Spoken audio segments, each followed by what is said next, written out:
start our April 1st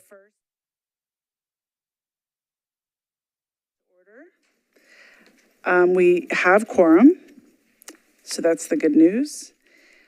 It looks like we have, is Crystal not coming today? Oh, yes, she is. She had to stop and pick up. Okay, so commissioners in attendance and all that stuff, I assume she'll get later. We don't deal with it. Okay. We do have public comments up front. I'm guessing no paper was put back there. There is. Oh, great. Oh, excellent. So I'll go get it. Okay. Thank you, sir. I don't think anyone's name is on it. Oh, okay. Just the two public. Do you have your names on that paper? No. No. Okay, excellent. Just the public comment. Yeah, I just looked at both of them to make sure. Okay. Then you don't have to bring it. Okay. So then I would like to direct everyone's attention to the minutes. Believe it or not, though it felt like 18 years ago, the last meeting was when Ashley presented the report. So this is about that. Ben brought up a good question. There's so much valuable public comment in that meeting that wasn't captured here. I guess that's not common that we capture that in the minutes. Do we have feelings about that? No. No, I mean, the tape Lives on. Until Congress takes time to, just kidding. Okay, sorry. So any other concerns about the minutes?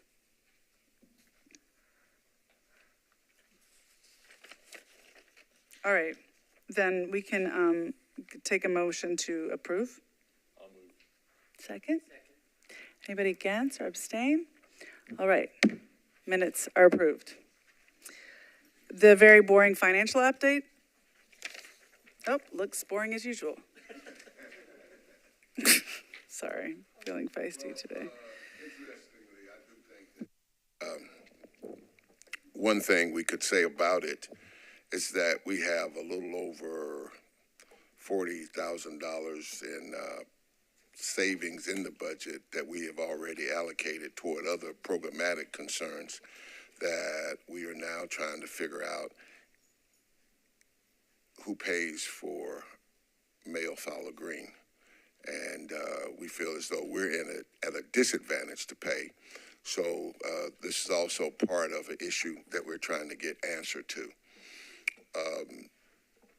Outside of that would mean that what would happen when there is a conflict and we don't have money in our budget, that creates a power dynamic that I feel is very wrong, that we could not provide adequate advocacy when that's not a line item in our budget for legal representation. So we're pushing, spoken with Councilwoman Benedict, who is attempting to assist us in this regard. Because the resolution comes up tomorrow at council. The original was only for $5,600, and she actually exceeded that in the preparation of the work for the report. That resolution happened in council? To originally hire her, that had to go through council. Oh, wow. Okay. And so we're going back to council because we need more funding. Okay.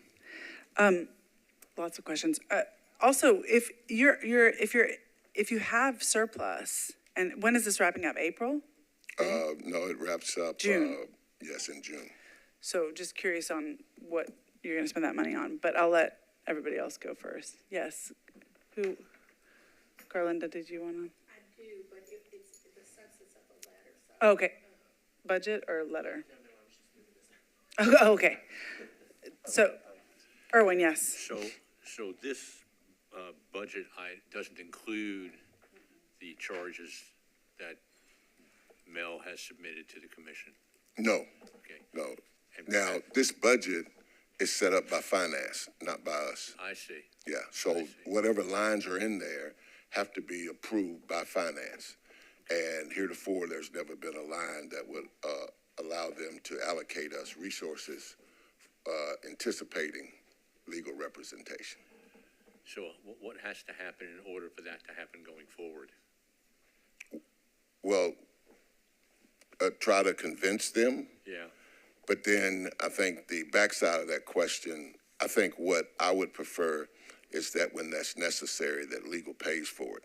Because if they were to allocate us a number, what if that's not enough? If they were to allocate us a number and we don't spend it, would there be a caveat on it where they would just rake it back? Okay. You haven't heard anything other than what you told me? Yeah, I haven't heard anything. Okay. Since our conversation. Okay. And the 40,000, what do you want to do? Well, part of that, we're looking at engaging a PR group to look at several things that we do as far as branding, MHRC, but also newsletter, annual report, those type things, because there hasn't been an annual report in a minute. And so we'd be better suited to have someone on the outside help us with messaging, help us with branding, but also help us with laying out what an annual report would look like. Okay, I'm content with that. Would you just move forward with that, or like in the next month, or is that something you're planning out? No. We've already met with someone. Oh, okay. Yes, we've talked with finance to be able to move it around in our budget. The finance actually helped us figure out what the number was. Okay. What would the number potentially be with payroll savings, other category savings, to come to here's what we would like to do with that. Oh, great. All right. Okay, then I'm going to move forward. If everybody's okay with that, great. Then let's go to new business. We've got pre-hearing conference update, Metro complaint response, executive commitment. Okay, so what do you think about doing the response before the pre-hearing? Or is that relevant for the response? Relevant? What? Yeah, I think if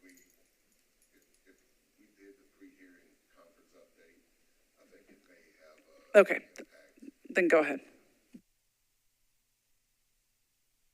want to make sure I heard what I heard. Are we saying that we would do the complainant responses before we do the hearing? No. He's going to give us an update on the hearing, and apparently that informs that response. Got it. And so that's, I was asking, should we do one? And so I think that's the logical order of the conversation, if that makes sense. So once he goes through that, we'll talk about the letter. Great. It's our chairperson. Sorry. So this is on me to give the update. So we met as a as a hearing committee, we met last week to have the staff inform us on some pre-hearing items in preparation for the hearing that we all approved at our last full commission meeting. Just to establish the facts that may not have been presented to the entire commission, but were done at the executive committee meeting. Chairwoman put myself, Ben Tran, and Garlinda on the hearing committee, and then I'm serving as the chair of the hearing committee. Just before we met as a hearing committee, and this was maybe 2 weeks ago, my timing's a little off, Finance Director Crumbo issued his letter, which may have appeared when we saw it to settle all the claims in the complaint. But since we received that letter, I think literally 10 minutes before our first hearing committee meeting, we decided to adjourn, review his communication, and then meet the following week, which was last week, to determine whether or not that letter satisfied the claims under the complaint. So what we determined last week in meeting was that we want to take, I think, 2 paths with the hearing. and we can do these paths simultaneously. The first path would be to continue to work towards conciliation, because we do not believe that Finance Director Crumbo's letter has resolved all claims in the complaint, and that there may be some outstanding issues that were either not specified in his response or need some type of clarification. So in attempts to continue conciliation, what we asked was for our attorney, Mel, to meet with Metro Legal's attorney, and then Metro Arts has also retained an outside attorney to represent them, to discuss some of our issues or some of the unresolved things from the complaint with the other two parties so that we can continue moving towards conciliation. And along with that, I think Mel may still be waiting for some of the information from our side, which we wanted to, one, understand how the complainants felt about Finance Director Crumbo's letter and whether it resolved their claims and whether they see anything left unresolved. And then specifically, there were some concerns we discussed as a committee, which I think are reflected mostly in this letter that was distributed before our meeting. So once we have that information and provide it to Mel, my understanding is Mel would schedule a meeting with Metro Legal's outside counsel and then Metro Arts outside counsel to discuss any unresolved issues from the complaint. And then there may also be some additional meetings with the direct parties involved from Metro Legal, the Metro Arts Commission, and then potentially Executive Director Tucker and myself.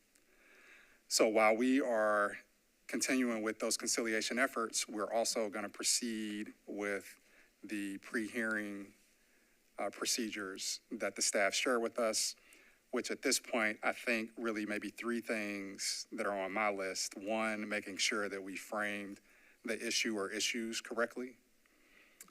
Two, creating a list of witnesses. And then three, I think each commissioner on the hearing committee would probably be wise to maybe begin thinking about questions that may be asked of witnesses when we develop that full witness list. But Debbie, please let me know if I missed anything or if any.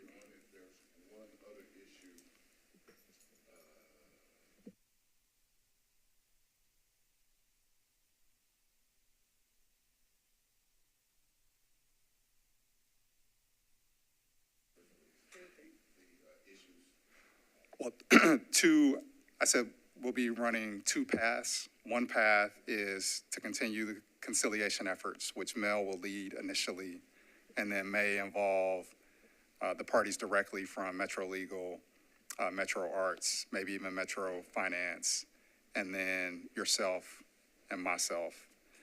And then while we are still attempting to conciliate this matter, we would at the same time move forward with the pre-hearing procedures and processes where the staff has provided us with some things to consider. And three things that we talked about were making sure that we frame the issue or issues correctly, establishing a list of witnesses, and then my last comment was that the commissioners on the hearing committee may want to begin thinking about questions for those witnesses that are called. No, sir. For No, the sir. hearing. That's it.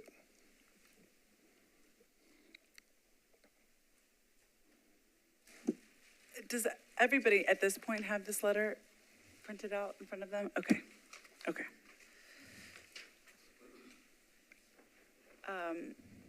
So I guess that's kind of, well, that's the hearing update. Is everybody clear on that?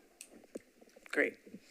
And just just to make sure, I want to make this point very clear. Even though we're moving forward with two parallel processes, we discussed at the hearing committee that we do think it's best that we conciliate this matter and conciliate it without going to a public forum. So that is our preference.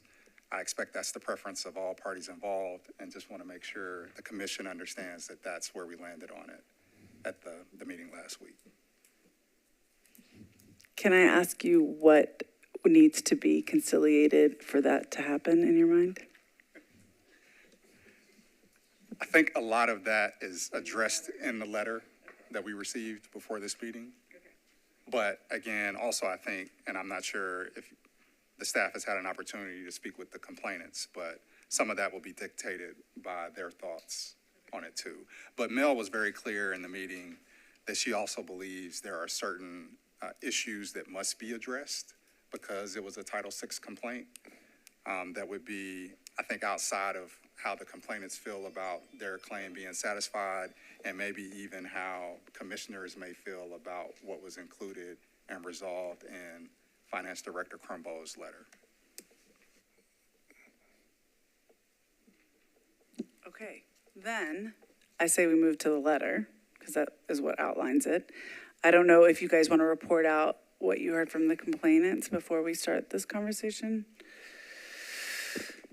Yes.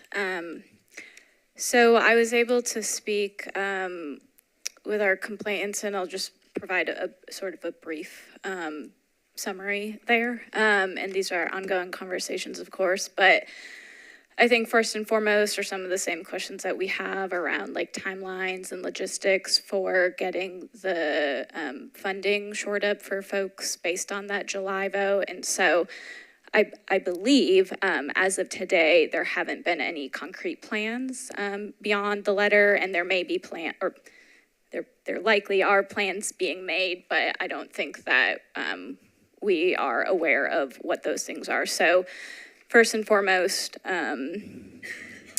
getting those commitments out and the details around them. And then sort of looking ahead, I think their primary concerns that are unresolved are what happens to all of the work that was put in place beginning in December. So the policies that were instituted under Director Singh, for example, the Thrive Awards being at the $20,000 maximum award eligible, and the funding formulas that, again, prioritize small organizations. And so what happens to those decisions that are just expanding or continuing the Thrive program specifically, that, again, has been in place for 10 years, but is now sort of being looked at as being potentially problematic. And so what's going to happen to that questioning of it? And, you know, does this affect other departments and other work in Metro as well? And then I think related or parallel, I'll say parallel to that is Metro's commitments, initiatives, efforts to anti-racism work in general. How does that work remain supported and prioritized when it is policy priorities of specific departments, when it does continue, or when it may cause potential conflicts? So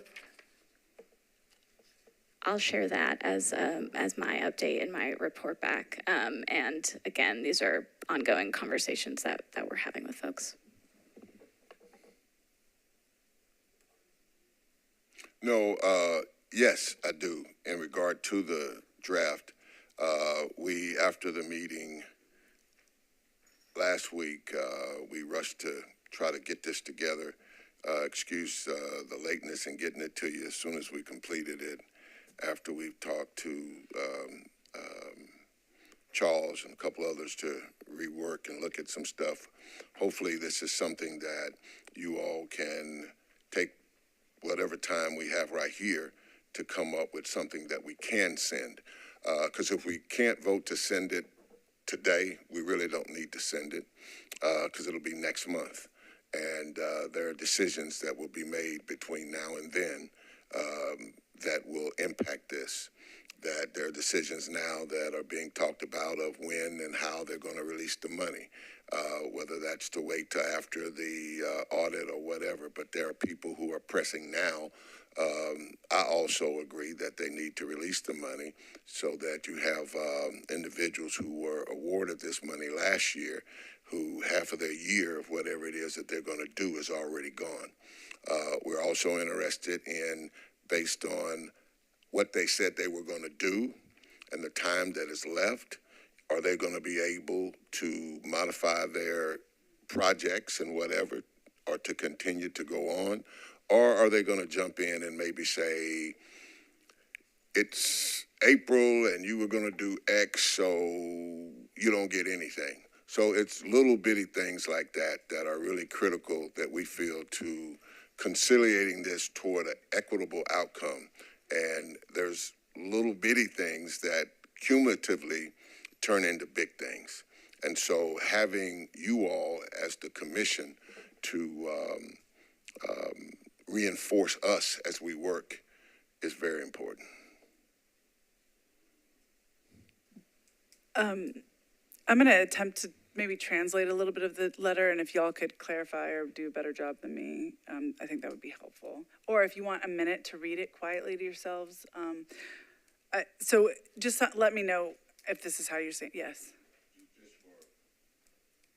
Just for clarification, Chair, you offered them opportunity for a minute or two to read it, and then you moved on. Yeah, I don't know. I can't tell if people want their minute or two. Do you want your minute or two? Yes. Okay. Then let's give you a minute or two. I didn't get any. Maybe 5. Okay, yeah.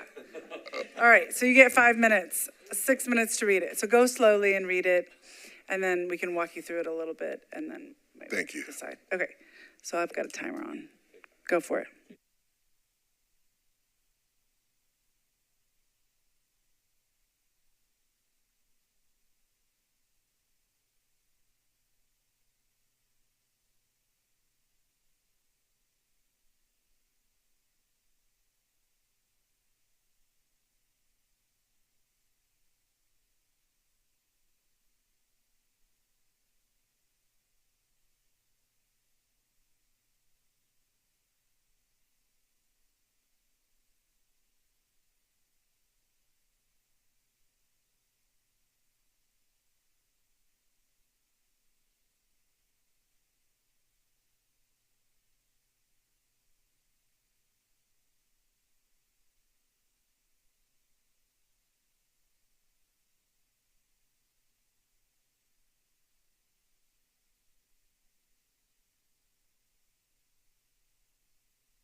one more minute.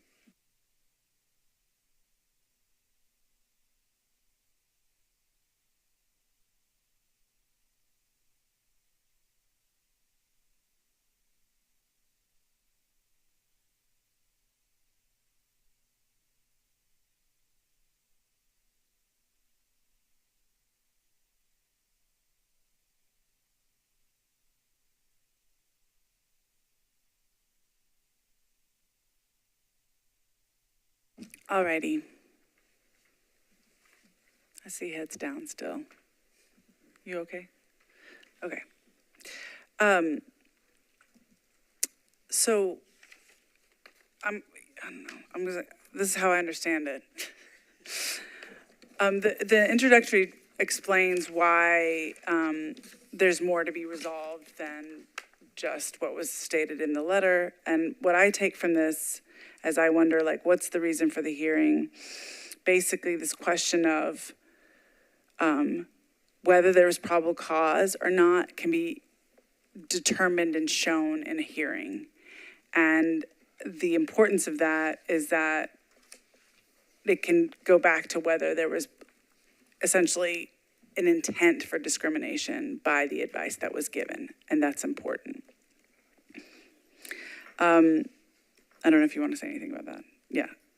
And then we go into the other 4 recommendations. So the introduction is sort of saying, we gathered all these facts, we looked into all this stuff to show that there's been probable cause for discrimination. If we have a public hearing, we can show all that stuff, bring these people, and determine whether there has been or not. Then we go into these recommendations. The first recommendation is about whether this opinion is relevant for other areas and other things in Metro, and having a final decision and declaration on that to end that murkiness. Like, basically, the question is, can this come back and rear its ugly head? Well, and even more to the point of, if the legal advice that was given that resulted in the rescinding of the July vote and revote was based on that understanding of the U.S. Supreme Court's decision, then there is citywide implications for other departments. And one of those questions is, we're just wondering, as a Title VI issue, why have not those individuals and organizations been put on notice as to what that means to them? Okay, and so conciliation looks like that kind of being clarified and determined and being put to bed. Yes, one of the issues in One of conciliation, the yes. issues with conciliation. The other one, does conciliation, okay, what does conciliation do with the probable cause? Well, I think, and Charles may be able to answer that in a more legal way, but I think the report contains probable cause. The public hearing, you would say, yes, we agree that there's probable cause. We're operating now as though there is probable cause, but if we conciliate this to an agreement that's acceptable for all parties, then it becomes resolved, since conciliation is what we're trying to do. Is that apt? I think it is, except I would also add, and this was Mel's point, that I think conciliation, we might need something beyond that, since there was a claim, a Title VI claim presented to us, probable cause was found. You know, if that probable cause was in fact found to be more, and we confirm that discrimination occurred, then that may require, or at least best practice for us, to have some type of arrangement or agreement with the parties involved. You know, maybe not necessarily acknowledging what happened, but acknowledging how to take steps to prevent it from occurring again. And this is me really kind of off the cuff answering that question, but I do think it might involve just a little bit more than the complainants feeling good about the situation, the other parties feeling good about the situation. Right. I think we would likely need some type of arrangement or understanding between the parties about the actual discrimination that may have occurred. given that probable cause was found. Yeah, so building on that, I mean, normally when you have a finding of probable cause, that's just basically saying there's enough here to create a concern on our part. If there's a public hearing, I think that would take it to the next step to say not only, I mean, that there is in fact, based upon the evidence that's been presented, there is actually a finding of discriminatory action, discriminatory content. Now, the problem comes in that when you're, in the real world, when you're doing conciliation, which is really kind of settlement, settlements usually involve a no finding of liability. So that's, that's a little different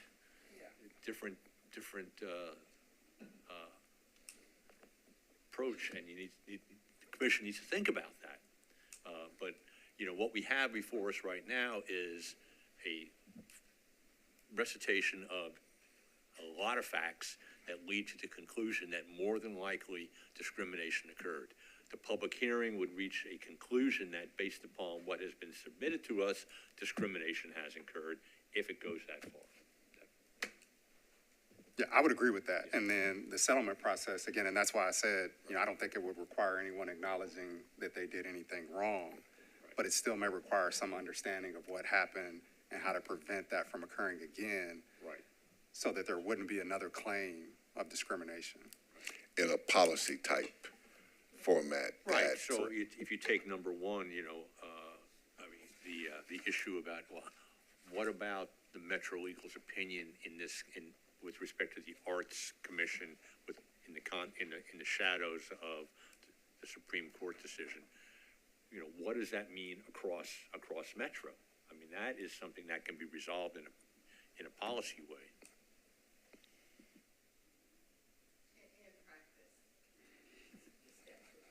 Right. Right. To that point, I want to build on what Charles and Erwin have said.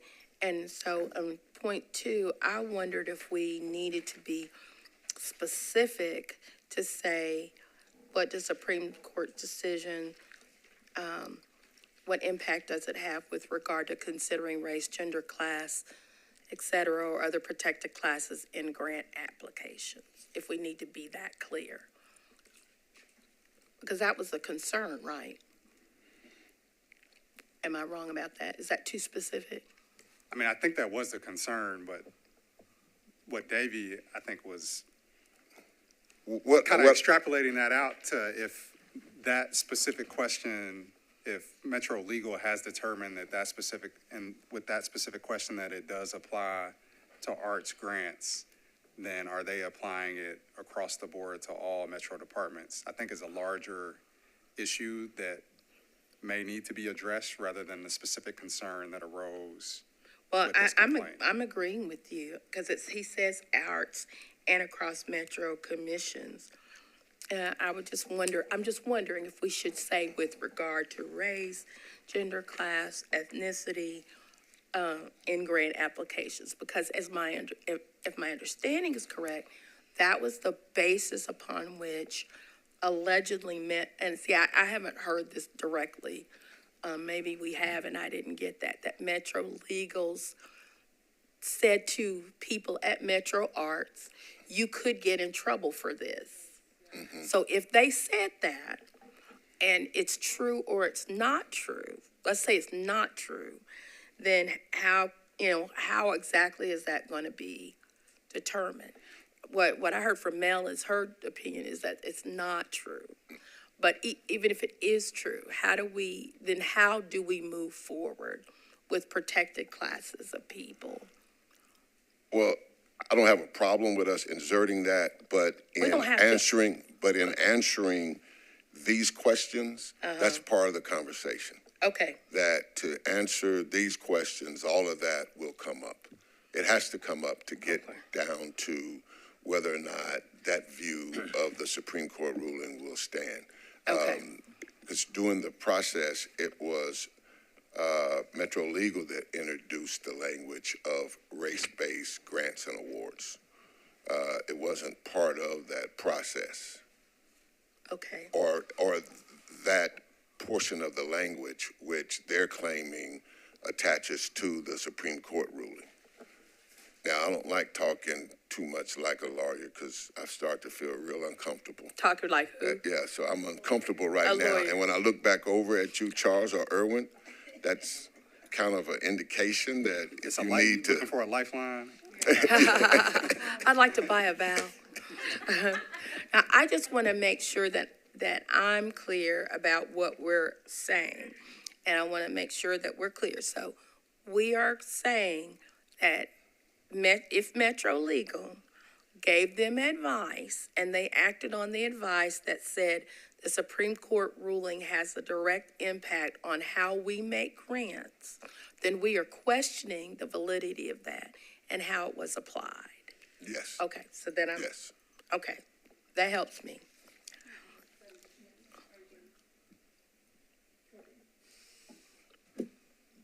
I mean, I think, first about this letter, I think that the gist of the response to Director Crumbo's letter is that money doesn't solve everything. So these are outline questions Yeah. beyond money, right? Yeah, And the other thing is, I mean, these are questions that we could all have yes, to forward to Mel so that we can get it understood in terms of the conciliation for them to be answered satisfactorily to us.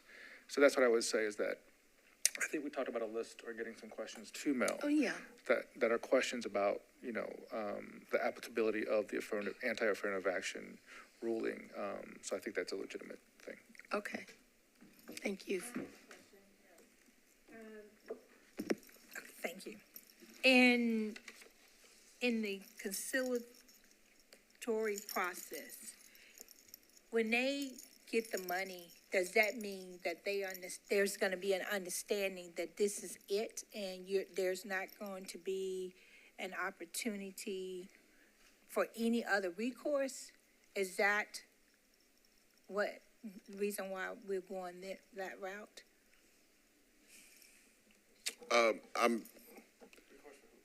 Well, okay, so we're talking about, we're saying that they were discriminated against. Yes. And usually, if there's a process with that. So if they are accepting of the grant funding, right, does that stop any other legal process? Would that come with an attachment saying, once you receive the money, this is as far as you're going to go with that? Legally. Legally, Charles. Am I making sense? No, I with think that? I understand your question. Okay. And Make it make sense. I believe what you're saying is if the complainants accept a payment of money, does that resolve any and all claims that they could ever bring against Metro? And then I guess from Metro's standpoint, does paying the money to the complainants, absolve them from anything and everything going forward? And I would say that's a question for both of them to figure out and not for us to figure out for them. That, no, it's a good question though. Yeah, it's a good question for them, So for those this is why parties to it's good consider. that we have like legal scholars on here because I'm just curious. I mean, this is like the Supreme Court, but is it possible that there's going to be other cases in other, venues, other states, other cities that are going to be pushing or defining what this decision means more broadly applied to other jurisdictions? And how, and are we, I think actually we've got to do something, but like, is what we do and what happens, is it possible that then other court cases may change how we react? Well, I would say that's always a possibility. But the freshness of this case, there's not a lot of affirmative action stuff that has worked its way through the system per se to be attached to this at this point. But yeah, I would think, particularly the way courts are leaning from how I see the world right now, I wouldn't be surprised at that, but I don't see this case at this point having cases that have ran all the way through the system. But yes, I do agree with you. So what I don't know is I don't know what individual claims the complainants would have that could be prosecuted on an individual basis under Title VI or any other statute. Now, it might be something that would be worth having Mel answer for us, because I can, if you have a settlement agreement, the settlement agreement basically means that, in response to your question, I've gotten what I'm willing to accept, and based on that, I'm ready to put this thing to bed. But I just don't know what other claims people might have. I agree. I think, the way I was looking at it, we don't have authority to settle any claims that any of these parties would bring in any other venue. Right. We only have the authority and duty to conciliate what was brought for us per Metro Code. So that's why, again, I'm looking at it from the question that Jama asked is not necessarily for us to resolve. That's something that those parties need to resolve. But the complainants brought the claim to us, and we're following our process to resolve the claim. And I believe they understand what we can and cannot do. But ultimately, we're trying to conciliate what they brought to us. And we're not viewing that in terms of a lawsuit brought in district court of Davidson County or in federal court of the Middle District of Tennessee. And that would be separate and apart from anything that we would have jurisdiction to cover. And I think, if I'm not mistaken, I think in our procedures, we inform complainants that we're not resolving any other outside legal issues they may have. Isn't that part of our process? Well, There may be other statutes of limitations that apply or other claims. Well, I think the application is pretty clear Yeah. as to what it does. It's not like we're investigating the Title VI complaint. The rules are kind of set out. Right. We go about that. We ask them, what are they complaining? And we list those things. And then throughout the process, if they were to say, we want, vanilla ice cream passed out to all artists on Thursday as part of conciliation for us, we would have to say, I don't know whether we need to take that one or not. Can you, so I think we're measured already in trying to advocate on behalf of the complainants. But I think, as Charles says, most of this does not rest with us. I think us being in the room keeps the complainants' complaints as part of the conciliation process as probably the main thing. But then as you work toward situations that have impact on other groups in Nashville, we're also situated in this idea of the general welfare of all Nashvillians that, yes, we can comment on that too. We got two, Ben and then Charles. So I just want to say that Jen, I understand your question. I think Erwin and Charles addressed those, but I do want to say that I think this is what Charles was saying when he says Mel needs to have some other aspects of it because it's Title VI, because this is precedent and systematic, to answer Jeff's question. So these questions about this anti-affirmative action ruling, to me, that is for higher education, and it does not by any means nullify Title VI. And I think that's the issue at hand. And part, like, for example, one question that I have for Metro Legal is when Metro Legal says that the term BIPOC impact and white impact, right, is unconstitutional. Does that mean that all data based on race, after the fact that a decision is made, does that count or not? Those are significant questions for all of Metro. So the applicability, the precedent, and the systematic impact that all this could have is, to me, still significant, that needs to be answered beyond the question of money or whether the complainants are satisfied or not, because it still affects Title VI. If we cannot look, to me, if we can't look at the data from a racial impact, then we could double again and make those same discriminatory practices and policies.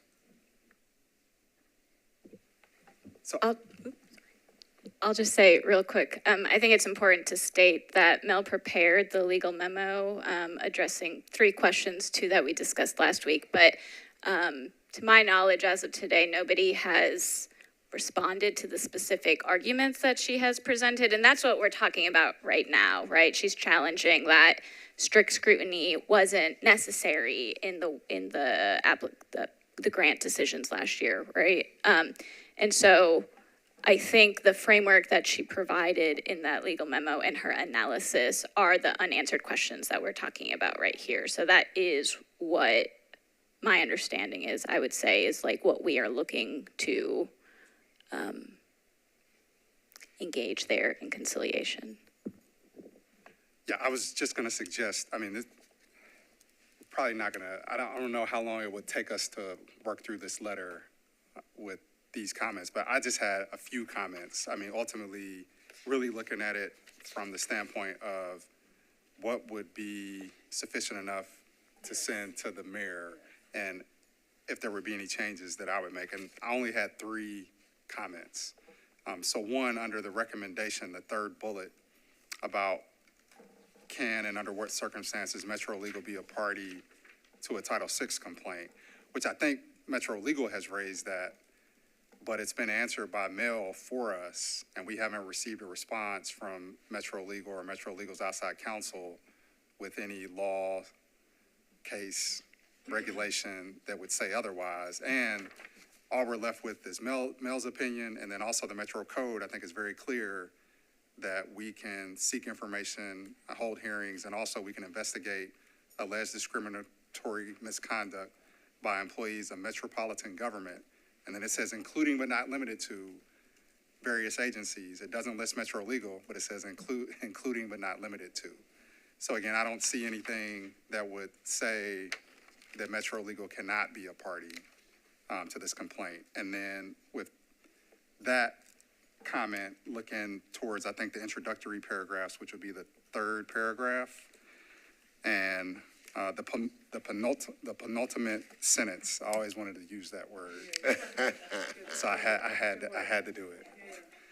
But that sentence, I think at the end where it says, where it's talking about was the to rescind the July vote was purely legal advice or policy directive. I think the question is really to rescind the July vote, was it intended to create a discriminatory effect and be a new policy directive? And I think that's what the heart of the issue is of what we're looking at. Then also, just last comment, the last section about the tone and tenor of the Finance Director Crumbo's letter. You know, I struggle with whether or not we should address how his letter may have been interpreted by some or maybe even many. And, you know, whether it's germane to what we're trying to solve, that regardless of, you know, what his tone and tenor may have been in that letter, should we just stick to what our purpose and our mission is, and again, just attempt to continue with conciliation and just merely acknowledge that maybe some of the language that he used or how he issued that letter is not helpful to the process of what we're trying to achieve. Those are my comments. Okay, great. Yes. I just want to point out that the recommendations that were adopted by the commission were 5. Us, by the commission were 5. And I just want to make sure that was the point that I had. There was some references to the commission where I get confused whether we're talking about the Arts Commission. you know, we're talking about the recommendations that were adopted by MHRC last time. And the 4th recommendation was that the council ensure that future allocations of taxpayer funds will be distributed equitably. And that's not included among the recommendations here. It's number 3. Well, but that's only talking about the Arts Commission. It's not talking, The question is whether recommendation 4 is broader than the Arts Commission or not. And the way it's written, it appears to be. So I have I have that we adopted 4 things in the minutes. And I don't have that it goes to everything. I have 1, we have a hearing, 2, we award the money, 3, we make sure that the Arts Commission is distributed equitably, and 4, they come up with a procedure to guide boards and commissions. Well, I'm just looking at the report. So, Is that from the PowerPoint or the actual thing we well, have in our hands? I thought I had it in my paper. I don't have it. I'm getting it off of our website. This is what I remember, what's documented here. I don't actually have the report that he handed out that day, but we were also going off of that. I guess the question is, was there a broader recommendation that we also adopted at our meeting in March that applied to basically all metro agencies? The number 4 would be that. That's, okay, and so That I'm would- reading it correctly, correct? No, read this, number 4. Number 4 is the same. I know what the minutes say. I'm saying what the report says. The number 4 here just talks about boards and commissions, Right. but not about funding, equitable funding distribution. No, that's in number 3. Yeah, and so, but Irwin has it that it's Here. to all agencies, to all things, and here we just have it with Arts Commission. What are you looking at? What's Which- it? Along with procedures. I'm reading what's off our website. Read it one more time. Well, it says the council to ensure that future allocations of taxpayer funds will be distributed equitably. That's for arts. I would not refer to the PowerPoint. What's in this letter, the 4 recommendations Okay. reflect and mirror the 4 recommendations in the Want to make report. sure we're not leaving anything on the table. The PowerPoint is specific to arts funding. Okay. Our recommendation Okay. for a Metro Legal procedure guide is for boards and commissions more broadly because they all follow the same rules. It's consistent. Okay, just want to make sure we're. Okay, it's 5:00. My comment is, I just play the role of devil advocate in the world, so don't get annoyed by me, or do. But we have a lot of demands in this letter. And I want to know, like, for me, conciliation is like complainants being whole. And it sounds like really this thing about, does this apply more broadly? Yes. My instinct is that legal would say no, because they are trying to backtrack on this anyways, right? But those are the two big things, but there's 4 things here.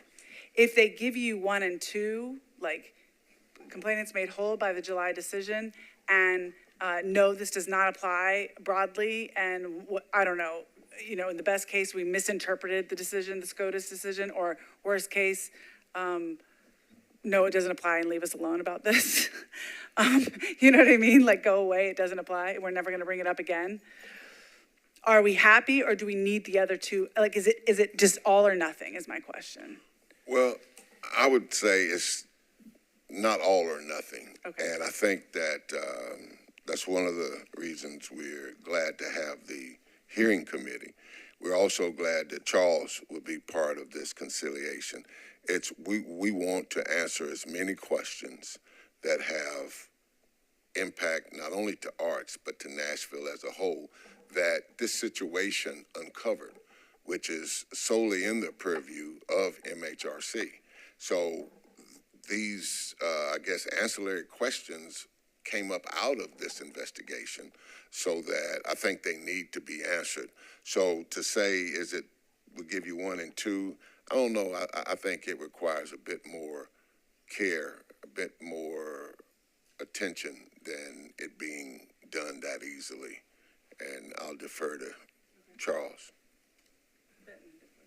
I mean, I agree with what you said, and again, I think just to understand the one caveat that Mel included, that, Something for Title VI. right, Yeah. is something needed, some arrangement, understanding, because this was a Title VI claim, probable cause was found, does something need to address that issue beyond what is in here? But again, I don't see this as all or nothing. Again, I see the conciliation process, as Erwin mentioned it, it's essentially a settlement process and what the parties will feel comfortable with going forward.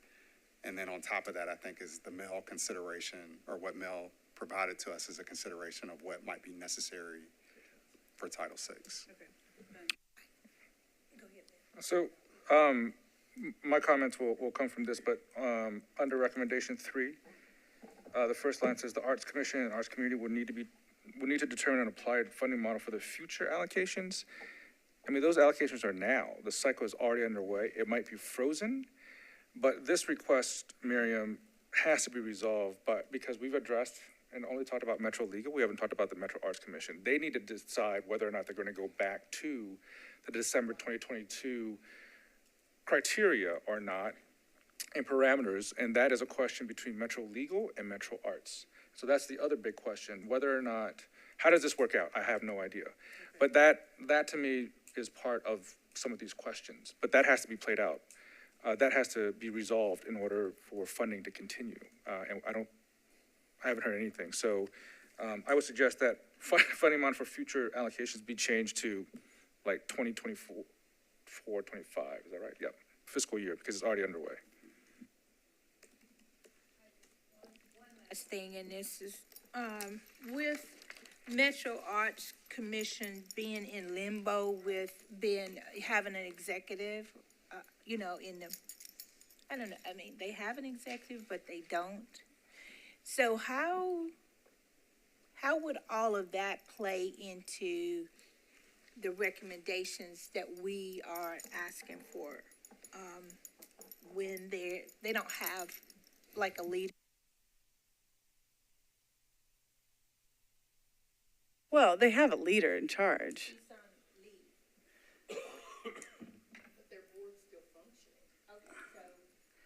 And I think we commented on that, like they want to take over Arts Commission. And yeah, and we're basically saying you. How does that play into all of this? Yeah.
I just want to get the note about the tone and tenor piece. I think, like, as I'm hearing more and more about the conversation, it's just seeming we are trying to base our decisions in fact, and so I think that we should try and pull up.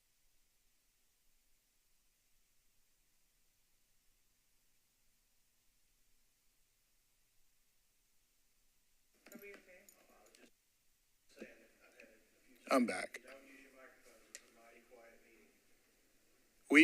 Yeah, I think we're back. We're back, yeah. Oh. Yeah, seconding the tone and tenor piece, that's all. So I wanted to make sure that was lifted up and addressed.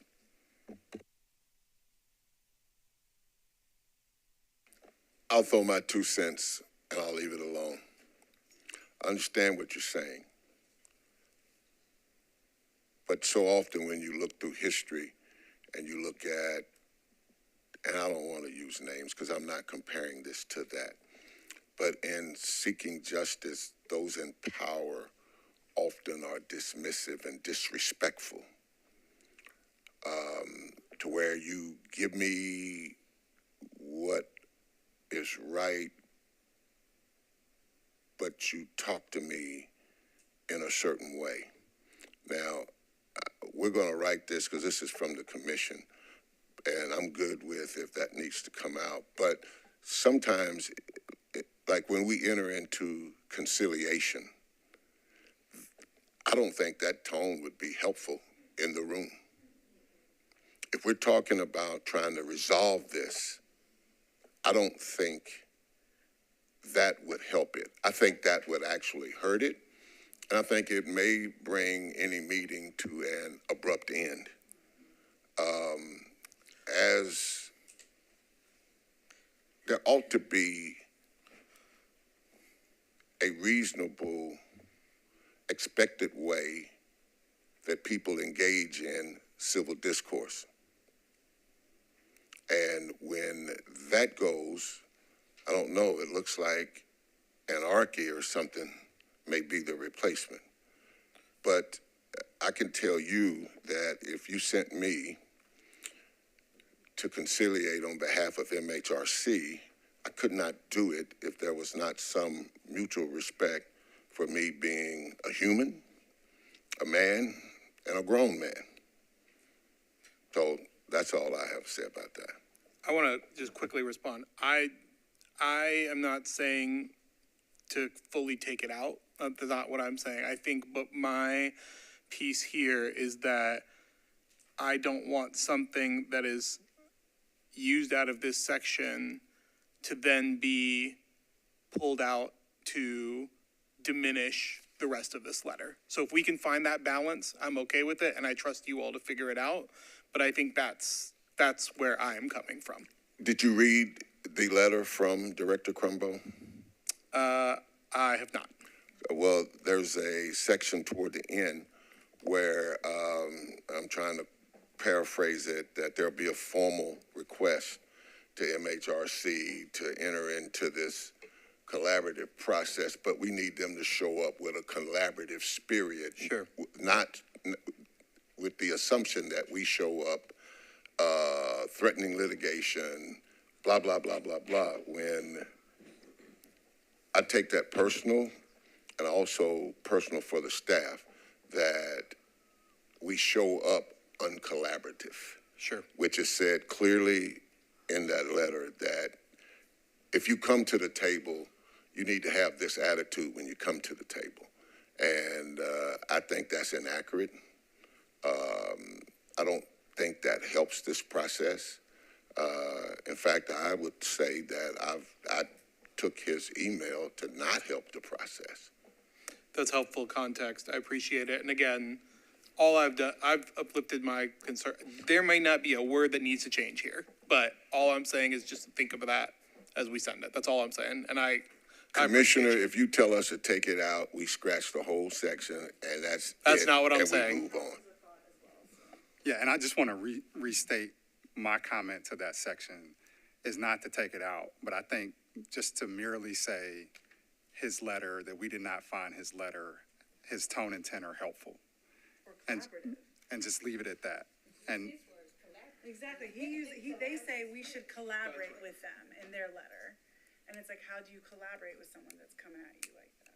yeah, I don't, in my opinion, going back and forth will make us lose focus on what we're trying to do. And even if, you're in a settlement situation and someone comes in and they are abrasive, you have to have someone in the room that is not going to be abrasive, someone in the room that can look beyond what comments are thrown their way and understand what needs to be resolved. But I think, and I agree with you, a statement does need to be made that the tone and tenor, that many would find that not helpful, and that the complainants may not find it helpful the way that letter was written.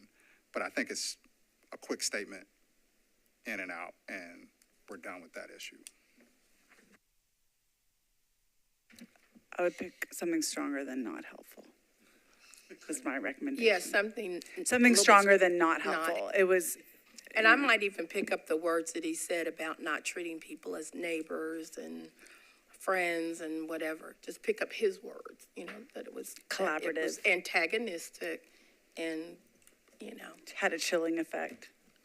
no, it didn't have a chilling effect. He used that in his letter. He used that word. Okay, I just had a quick yes. Amy. logistical thing. If we're talking about changing the verbiage in the letter, that means that we aren't able to vote on this if we don't keep it as is. Is that correct? Is that accurate? No, we would like to think that we can take your collective changes and that you would approve the letter with the corrected changes, and we would make those changes Okay. and send the letter out. That was just the big distinction because I know it's a time-sensitive decision. And then we're talking about, changing some of the verbiage. So I was just making sure that we had time to, adjust the letter with the feedback that we've been given, but also be able to make the decision in a timely manner so that it could actually be helpful to get it out.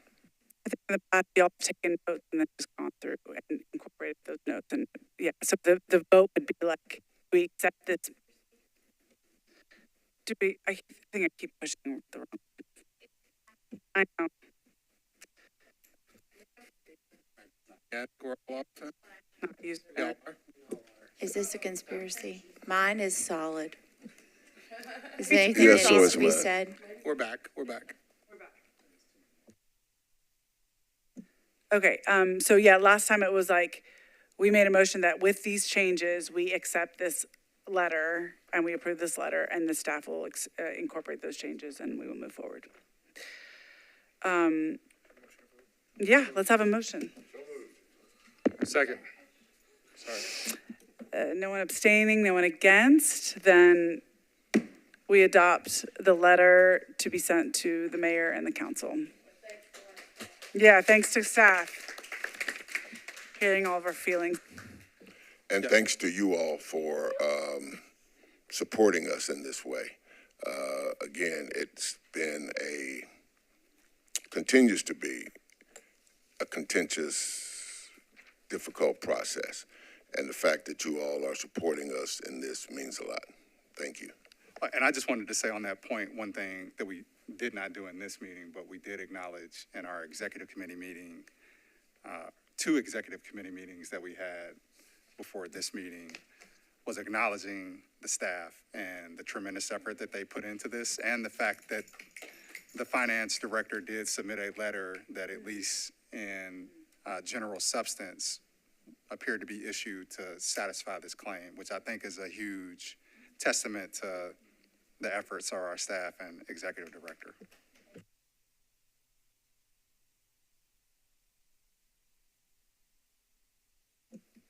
Yes. And also, like, his letter was not nice and was not supportive at all to the work that y'all have done. So I want to acknowledge that. It's just chilling, some may say. Yeah. And we did make very bold statements that day. There was press in the public comments, just to be clear to say that the chilling effect is somehow brought on by us rather than, if you're going to do hard anti-discrimination work, you've got to be able to withstand a lot. So, okay, so then, yeah, we did, that's a great point. We have had a ton of meetings and not everyone has been there for them. So there has been a lot of discussion and a lot of comment and that day that memo came down, literally 2 minutes before the hearing meeting was a big one. And we did get to celebrate a little bit together that day, but we did not as a full commission. So thank you, Charles, because this small but mighty team is showing everyone that real commitment to this work is not easy. And I mean, people have reached out and said, what are the lessons learned? And I just think, I don't think anyone, and as you've said, I don't think anyone expected for an impact from this small little commission that hasn't been given a ton of authority and hasn't used a ton of authority in a long time to have this, to bring this level of integrity to Metro. So thank you for doing that and taking those risks. All right, we can adjourn. No, we have so many other things. Let's go. Okay, We okay, have okay, other okay. issues Sorry, today. that's why I was blabbing so much. Okay, the next thing is, very quickly, executive committee vacancy. Ariel sadly is stepping away from all things, but executive committee as well. And so we need someone on XCOM to come up into XCOM. The other thing I did say at executive committee is, did we all commit to submitting names to staff? I did mine. Thank you. So you should be getting names because we are having a bunch of people roll off and we have a bunch of vacancies coming in now, I think, April and May. So on executive committee, we are currently right now a chair, 2 vice chairs, Laraya's secretary, and then we're losing our treasurer. So we need someone to join executive committee. And the way the bylaws read, you get to appoint someone to the next election, which would take place in June. I get to appoint someone to be on the XCOM? To fill that position Until the next regular elections. Okay, so I will, we meet a lot, so I will not, who's available to meet and ready to take this on. I'm happy to meet you there. I'm looking at, yes? Okay, excellent. So we have a volunteer to this gentleman. I don't know how you're feeling about it, but he's taking the role. Okay. Great. So I think we'll take, yes. Okay, so we'll go forward with that, and then in June we can have a proper executive committee vote. Is that good? Yes, that'll be in June. So yeah. You're nominating. Jeff. So, okay, all right. He's ready to go. Raise his hand first. Okay, so that's done. Then I will go to community engagement. Kati. Hi, everybody. It's good to see your smiling faces. Just really quickly, I just wanted to let you guys know that March 21st was our Music City Iftar, for those of y'all missed it. But thank you so much for attending, those that were able to attend. It was a wonderful event. We've posted it up on our Facebook page. We have the pictures there from the Faith and Culture Center, our Muslim Neighbor Initiative. It was really great. It was a great program and a good table discussions and really good food. Dave himself approved of the food. So we hope that you will mark your calendars. It's typically around the same time every year. It's around the third week of March. So please mark your calendars for next year. Even if you are not going to be on the commission, we hope that you will still be able to join us.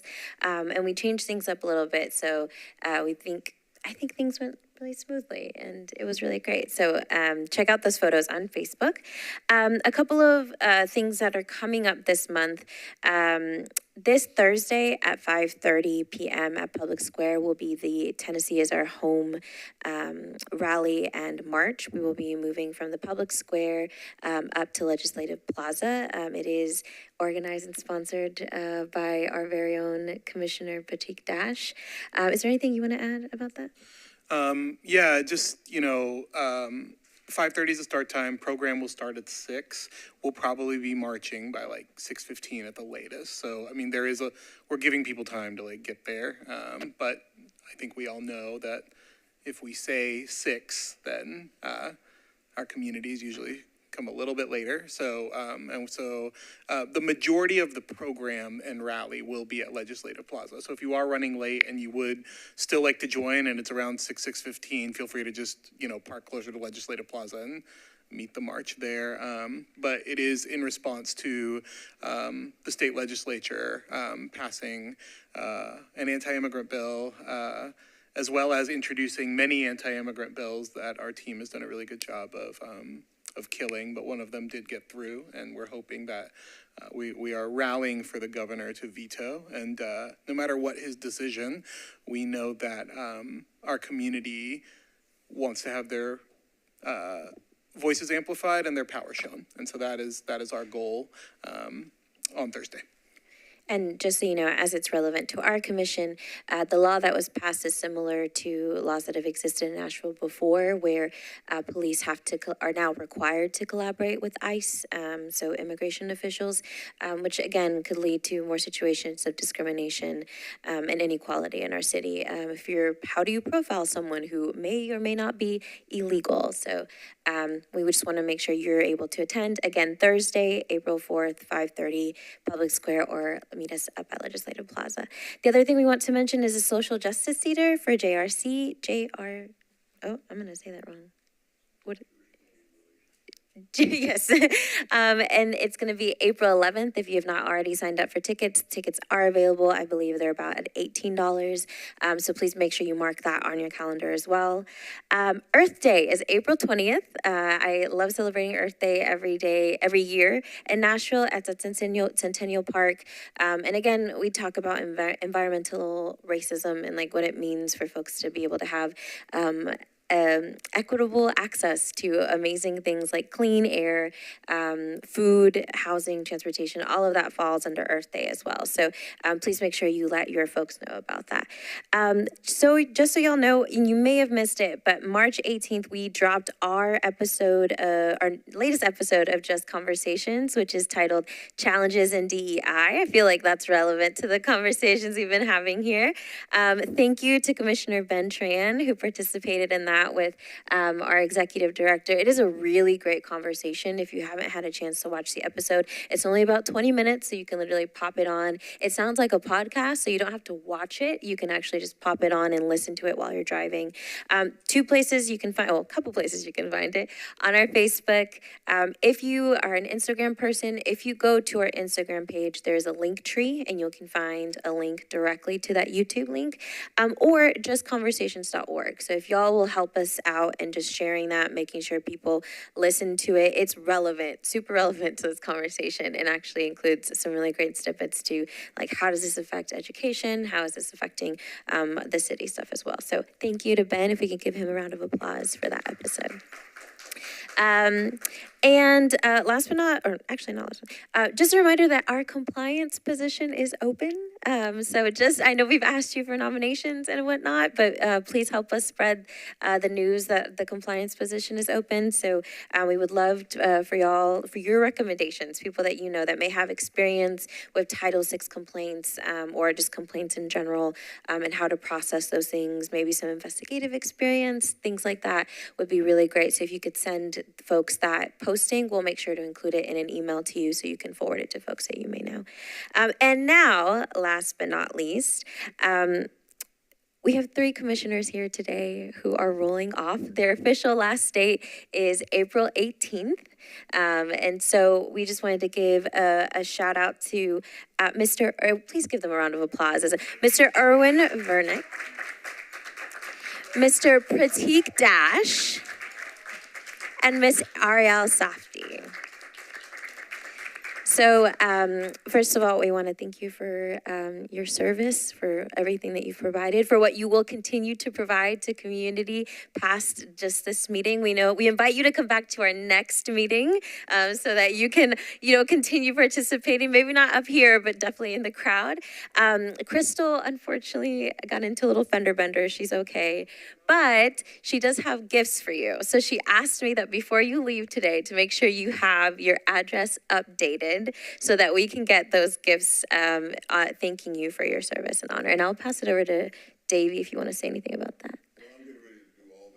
I'm getting ready to do all that over again to you all that are rolling off. As I look through these names, some of us served as commissioners together. That's how long it's been. Commissioner Safdie, Pratik, Garlinda's relatively new, but again, it's been a pleasure to me to have served, whether on the commission with you or as the ED for this commission, of people that have been not afraid to take the hard stands, people that have not been afraid to say the hard things. I wish that those who will be coming after you will at least have that level of commitment to those things that I think for me that going forward that I remember you for. I've been grateful and I've been blessed by the level of intimacy in our various relationships, and that's sacred to me. I think your service has been amazing when I think of some of the things we've done, from calling for the ouster of the police chief to, even down to this victory here, our ability to step in and conciliate places where we were all uncomfortable, and at times we even second-guessed ourselves. So I appreciate your service. Nashville may never know the depth of your service and what it's tried to do to make Nashville a much fairer, just city for everybody. So I thank you for your service from the bottom of my heart. I can't let it go without saying something either about these people, because I've worked with them as long as Davey. I just want to say that you have guided my thinking, my understanding of justice, my understanding of Nashville, my understanding of how you make decisions and how you process things. All three of you are pillars in this community, in this city, and you represent really important communities. I have so many stories of how much you've influenced me as I moved back to Nashville in 2018 and took this on. And I won't share them here, but I want you to know that it's beyond just your brilliant brains or your deeply feeling hearts. It has impacted me as an individual and my own leadership. And I think you know this, but I just wanted you to know that. So please continue being you and all the things. I mean, y'all will be out in the world doing this no matter what. And that's part of the reason why you're leaving, because you need to go do it even more. But I want you to know that, and I'm sure everybody else feels the same. So I have just one, and I want to say thank you to the commissioners. You guys have all been great, and especially with my learning curve and everything. But I wanted to just take a point of personal privilege as a member of TSU's family and congratulate our newest trustee that's been, that, when people ask me, well, what do you think? And I said, all the millions of views that we're garnering on YouTube, just go take a look at what he does for us each month. So I just want to say thank you. You got a lot to do, but you got a lot of people rooting for you and the team to succeed. And I want you to know that I have publicly said, you're going to do a great job. So thank you.